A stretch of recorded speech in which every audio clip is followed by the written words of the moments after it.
I kind of likened this album Before You Arrived as kind of like, a wiser version of Stripped to some degree, because it's kind of your truth again, and Stripped was your truth that time when you were sort of 21, 22, like, I'm going to take this controversy on head first and I'm going to face it down. And this time it's more like, this is where I am in my life right now, but still very honest. Boom, Zane. Yes.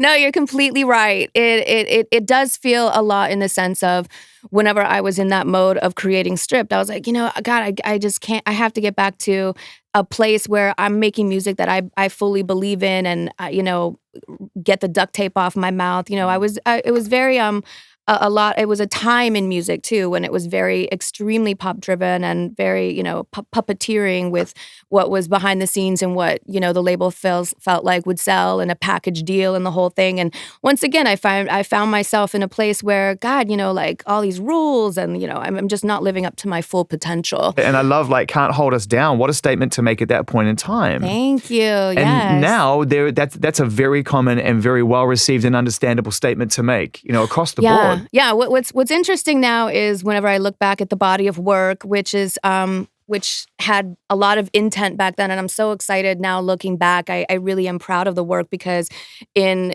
getting my show and my little tour together now, it's just like, oh my God, like these songs so make sense and are so relevant now.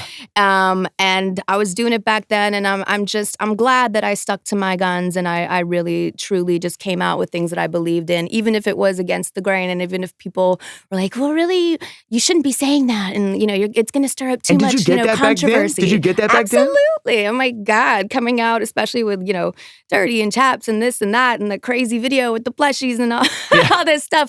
But it was that was one of the funniest videos I've ever done. And that work that I did with David LaChapelle. David also did the Can't Hold Us Down video as well. Yeah. And I'm a statement girl,